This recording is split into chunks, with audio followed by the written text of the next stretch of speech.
The reflection of 2025 makes planning for 2026 even easier.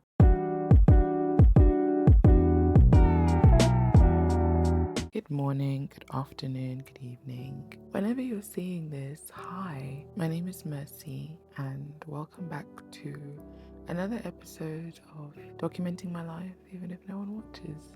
We need to come up with a better name. ChatGPT is helping me, so we'll see how that goes. But today is the 1st of December, 2025. I am stunned at how fast we got to this point. Like, it's blowing my mind, honestly. And I'm just grateful. We're actually in the final month. I woke up and it was raining, and I was just like, ah. Anyway, I was just thinking about the end of the year, reflection. People are going to start making vision boards, prayer boards. Do people still do resolutions? I'm not sure. But this year has been an interesting year. My reflections today, or the thoughts that I'm having about being in December, are thinking about how to be gracious to myself for the things that I said I would do but I didn't do, and balancing that grace that I'm giving to myself with, okay, now what are you going to do? You said you were going to do this, you didn't do it. Cool. Extend yourself some grace. Wonderful. But what are the next steps? And I think that a lot of times when we come to the end of a month or the end of the year especially, there's a lot of, okay, what's next? What are you going to do? And before we get there, there is an importance for all of us to take a moment and say, okay, first of all, what did I actually do? What did I achieve? What did I set out to do that I did? What went well, before you look at, okay, beating yourself up for not doing this, or you didn't go as hard as you hoped to go. Life comes at all of us very fast.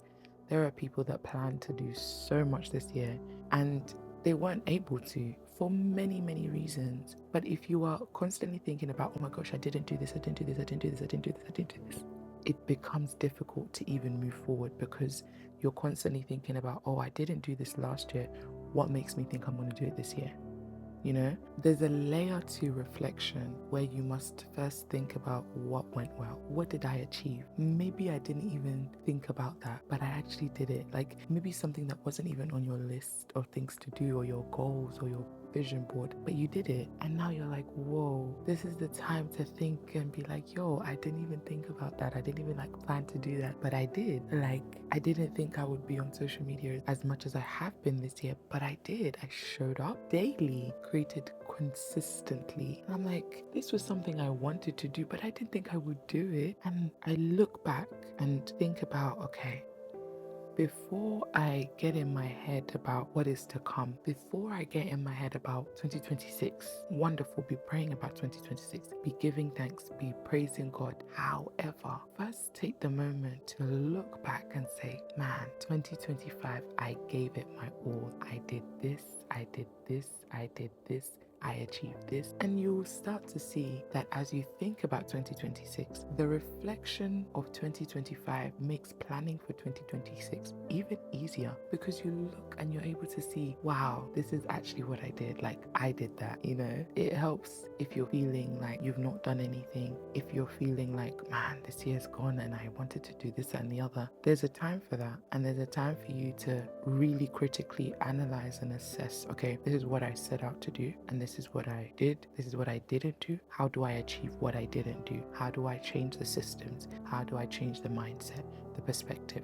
What strategies do I put in place to ensure that that is actually what I do next year? So the focus isn't on, oh, you didn't do well. The focus isn't on, oh, you said you were going to do this and you didn't do it. Yeah, there's an element of that in reflecting and planning for the new year. However, today, for me, and I think I would encourage you also, think about what you have done, what you have achieved. Because on days like this, where it's cold, it's gloomy, it's so easy to fall into the thing of, oh my gosh, it's the 1st of December. I've not done anything. You know, the 1st of December is like, might as well be the 1st of January for some people, because the year has been hell and they're just trying to get through this month, and you don't even know what this month holds. But there's a mindset that you must have when it comes to, okay, this is what I actually did. Give yourself grace, celebrate your wins, look at what you achieved, before you beat yourself up about what you didn't achieve. I think having a positive mindset first in reflection really helps when it comes to planning for the next steps and strategizing, which is why when God tells us to come into his courts and into his gates, we come with thanksgiving and we come with praise. Before you come and tell God, God, you didn't do this for me. God, you didn't do this for me. You didn't make a way. You didn't do this. You didn't come through for me how I wanted you to come through. You first praise him. You first give thanks. You first remember his good works, his goodness, his mercies. Before you even come and say, oh God, I need this, I need that, you praise him. I remember, I think I watched a movie or something, or a marriage seminar, conference, something, and they were talking about how dealing with conflict, you want to use the sandwich method. So you start with a compliment, and then you put something, you lay your claim, your complaint, and then you finish off with a compliment. So that way, when the person hears it, they hear more good things than what they did bad. So it makes them want to do better because you've actually praised them more than you have criticized. So when it comes to, having a confrontation or speaking to a friend, you would say, oh, I really love this, you've done so well with this. However, I think there could be some more work here. Maybe try this, that, and the other. And then you finish off with, but you're doing such a great job. And honestly, seeing your growth is incredible. Bro, when somebody hears that, their mind is like, I did a good job. And there's still more to improve on, rather than, you're terrible, you need to do this, you're slacking here. That is so ineffective. That's the method that you want to use, or the approach you want to use when talking to somebody else. Why don't we use that approach when talking to ourselves? It would absolutely change the game. It would change the way that we think, the way that we move forward, the way that we plan, strategize, the way that we just see life.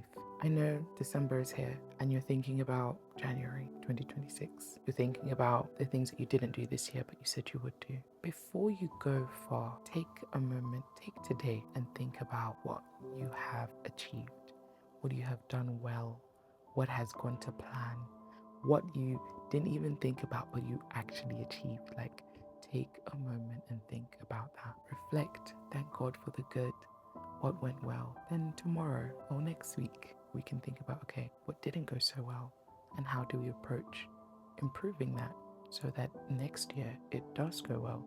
And even then, maybe we can start thinking about how to make those changes now and not waiting for 2026. But that's a conversation for another day. I just thought I'd share these thoughts as you think about 2025, 2026. You take a positive stance first. Don't beat yourself up too much, and then see what happens.